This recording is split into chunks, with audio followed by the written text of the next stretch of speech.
There is a book sitting at the very end of most people's Bibles that most people are afraid to open. Some skip it entirely, too strange, too violent, too confusing. Others go the opposite direction. They treat it like a locked code, matching horns and bowls and trumpets to whatever is on the news that week. Both approaches miss what the book actually is.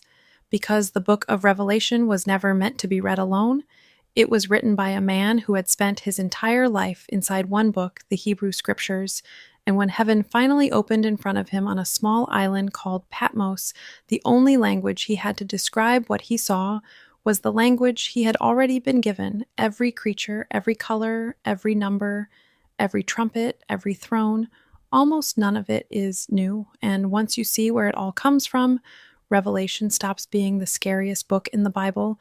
It becomes the last page of a story that has been building since the very first sentence of Genesis. Let's start there, at the beginning, because Revelation has been quoting Genesis so quietly for so long that almost nobody notices it happening. Genesis chapter 2. In the middle of a garden stands a tree, the tree of life. Revelation chapter 22. In the middle of a city stands a tree, the tree of life bearing 12 kinds of fruit, with leaves that heal the nations, the same tree, planted at the beginning of the story, fruiting at the very end of it. Genesis chapter 2, a river flows out of Eden, watering the whole garden. Revelation chapter 22, a river of living water flows out from the throne of God, running down the center of the city.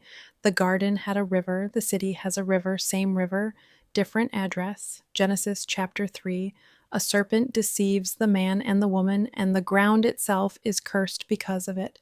Revelation chapter 20, that same serpent, named outright as the one from the beginning, is finally bound, judged, and thrown down for good. Revelation chapter 22, and the curse itself, the one spoken over the ground in Genesis 3, is undone.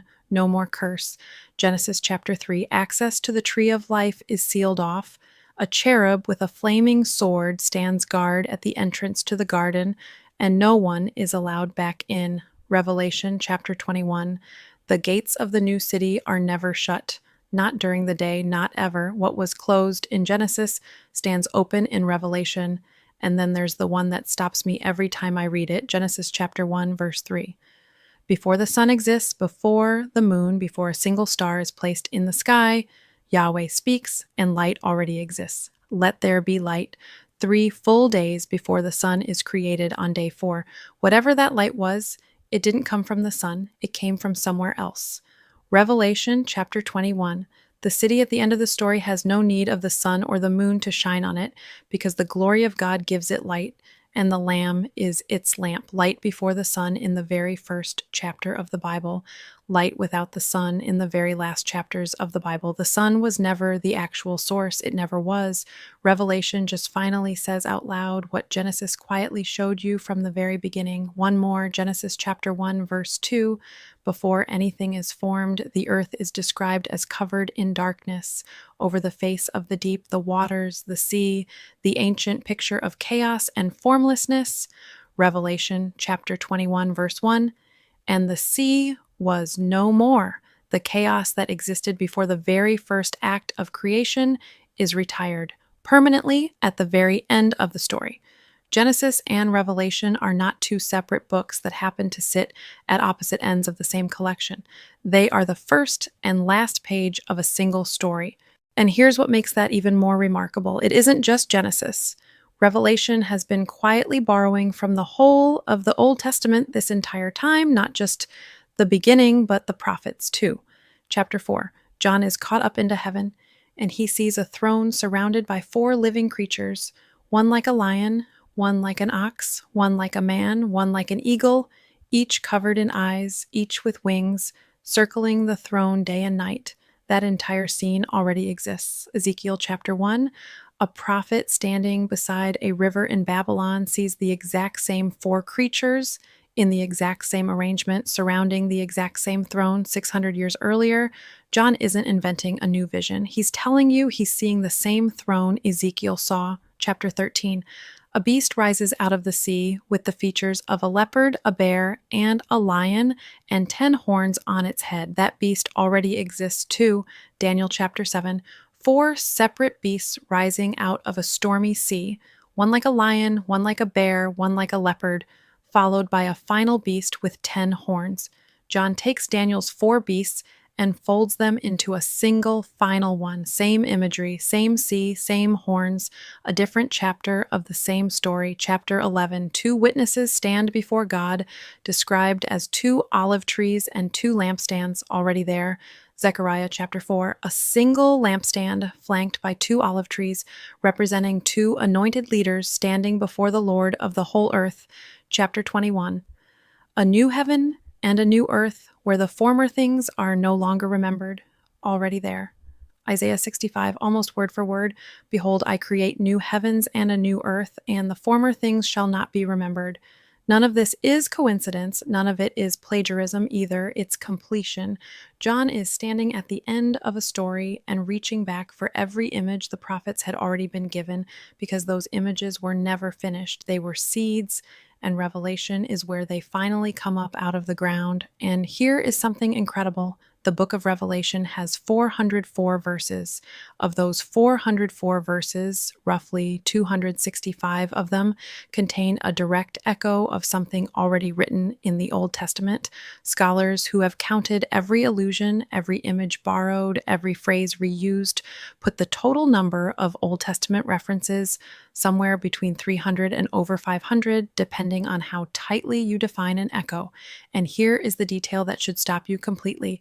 Revelation does not quote the Old Testament a single time, not once, not one direct word-for-word quotation anywhere in the entire book. Every single reference you've just seen, the throne, the beasts, the lampstands, the new heavens and new earth, the tree, the river, the light, is a quiet echo.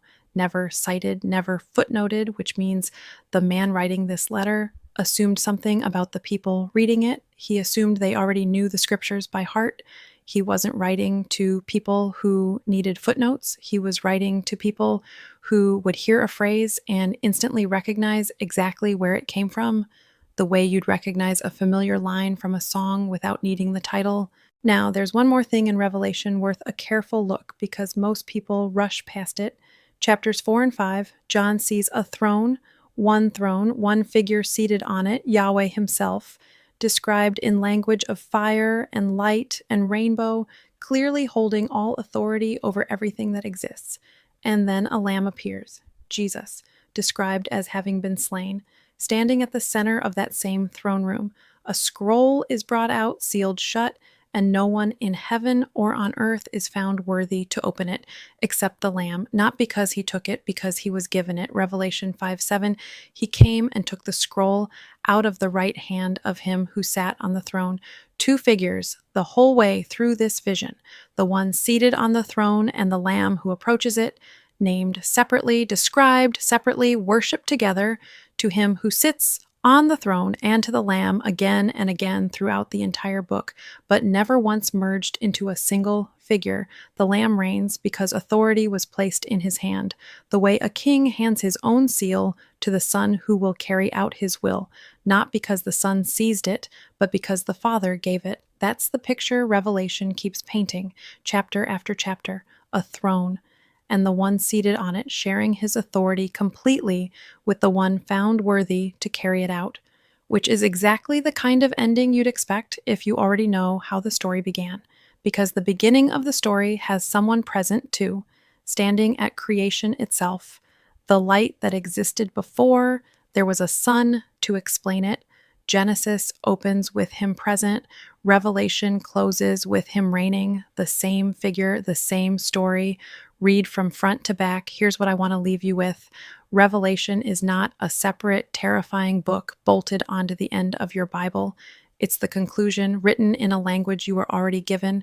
Every image on loan from Daniel, from Ezekiel, from Isaiah, from Zechariah, and most of all, from Genesis itself. The tree comes back, the river comes back, the light that never needed the sun comes back, the curse gets lifted, the gate gets opened, the chaos gets retired for good. Isaiah said it centuries before John ever saw a single vision. I am God, declaring the end from the beginning. He wasn't exaggerating. He meant it as literally as it's possible to mean anything. If this changed the way you'll read the last book of the Bible, subscribe and leave a comment. Tell me which connection between Genesis and Revelation surprised you the most. And if you've been avoiding Revelation because it felt like a locked door, go back and read Genesis again first. You already have the key, you've had it the whole time.